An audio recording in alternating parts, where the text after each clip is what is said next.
اگر آپ لوگوں کو معاف کریں گے تو اللہ پھر آپ کو بھی معاف کرے گا۔ ابو بکر صدیق رضی اللہ تعالیٰ عنہ، ان کا رشتہ دار تھے ایک صحابی مصطح بن اساسہ رضی اللہ تعالیٰ عنہ، غریب آدمی تھے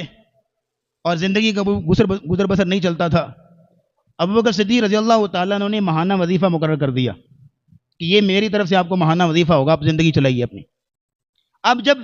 جن دنوں سیدہ عائشہ رضی اللہ تعالیٰ عنہ پہ الزام لگا ہے، تہمت لگی ہے، ان الزام لگانے والوں میں، تہمت لگانے والوں میں مصطح بن اساسہ بھی تھے کہ جنہوں نے جو ہے وہ لوگوں کی سنی سنائی بات آگے کر دی۔ تو ابو بکر صدیق رضی اللہ تعالیٰ عنہ کو اس بات کی بڑی تکلیف ہوئی کہ میں اس کے ساتھ بڑا اچھے سے پیش آتا ہوں، اس کے ساتھ جو ہے وہ نوازش اور کرم نوازی سے پیش آتا ہوں، اور اس نے کہاں تک کیا الفاظ بول دیے، بائیکاٹ کر دیا اور قسم اٹھا لی کہ آج کے بعد اس کو ایک پائی بھی نہیں دوں گا۔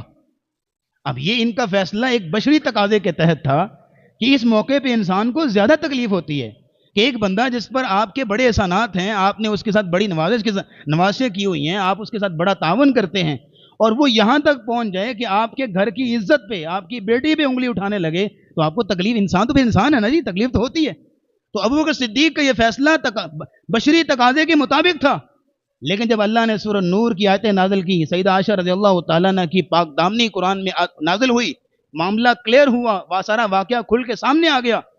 اس پر پھر اللہ نے حضرت ابو بکر صدیق کو کہنے کے لیے آیت نازل کی، وَلَا يَأْتَلِ أُولُو الْفَضْلِ مِنْكُمْ وَالسَّعَةِ أَنْ يُؤْتُوا ذِي الْقُرْبَى وَالْمَسَاكِينَ وَالْمُهَاجِرِينَ، جن کو اللہ نے مال و دولت دیا ہے یہ غریبوں مسکینوں کی مدد نہ کرنے کی قسم نہ اٹھائیں، وَلْيَعْفُوا وَلْيَصْفَحُوا، غلطی انسان سے ہو جاتی ہے، چاہیے کہ معاف کر دیں اور درگزر کریں۔ أَلَا تُحِبُّونَ أَن يَغْفِرَ اللَّهُ لَكُمْ، کیا تم چاہتے نہیں کہ اللہ تمہیں بھی معاف کر دے؟ واللہ غفور الرحیم، اللہ تعالیٰ بخشنے والا ہے، مہربان ہے۔ یہ آیت جب سنی تو ابو بکر صدیق رضی اللہ تعالیٰ کہتے ہیں، بلا یا ربنا، کیوں نہیں ہمارے رب، میں تو چاہتا ہوں اللہ مجھے معاف کرے، بخشش کا طلبگار ہوں۔ کہا پھر دوسروں کو بھی معاف کرو، پھر معاف کیا اور اللہ سے وعدہ بھی کیا اور پہلے سے ڈبل مصطح کی مدد کرنے کے لیے تیار ہو گئے۔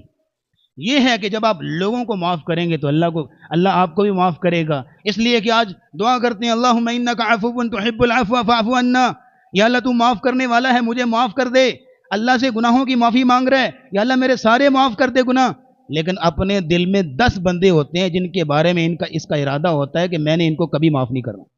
اللہ سے اپنے لیے معافی مانگ رہا ہے، اور دل میں 10 بندے ہیں جن کو معاف کرنے کا ارادہ ہی نہیں ہے۔ سر لوگوں کو معاف کریں گے تو اللہ آپ کو، اور پھر یہ ہے کہ اگر آپ معاف کریں گے تو دل کا بوجھ ہلکا ہوتا ہے، اگر آپ معاف کریں گے۔ اس کی میں آپ کو مثال دوں، جیسے کہ اب یہ ٹیشو کا ایک ڈبہ ہے، اس کا کیا وزن ہو سکتا ہے؟ اس کو آپ ایسے اٹھائے رکھیں ذرا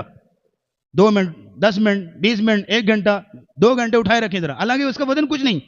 لیکن یہ ہے کہ 2 گھنٹے بعد 3 گھنٹے بعد ہو سکتا ہے کہ آپ کا ہاتھ اتنا درد کے ساتھ بھر جائے کہ اب ہاتھ کام ہی نہ کرے۔ بالکل اسی طرح انسان کا دل گوشت کا لوتھڑا ہے،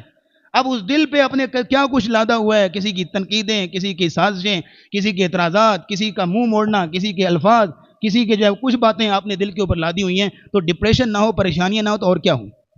جو شخص دل میں سمیٹے رکھی جا رہا ساری باتیں، وہ اپنے آپ کو پریشانی میں مبتلا کیے ہوئے، اس کو ختم کرے، معاف کرے، بلا دے، درگزر کرے تو دل کو سکون مل جائے گا، دل کو اطمینان ملے گا، ریلیف ملے گا۔ لیکن اگر آپ اینٹ کا جواب پتھر سے دینا چاہتے ہیں، جوابی کارروائی کرنا چاہتے ہیں، تو سر کوئلہ پکڑ کے آپ ماریں گے تو پہلے تو اپنا ہاتھ ہی جلائیں گے نا آپ۔ اس لیے درگزر کرنے والا جو پہلو ہے، اس میں بڑا اجر اللہ نے رکھا ہے۔ درگزر کرنے والا جو پہلو ہے، اس میں اللہ نے بڑا ثواب رکھا ہے،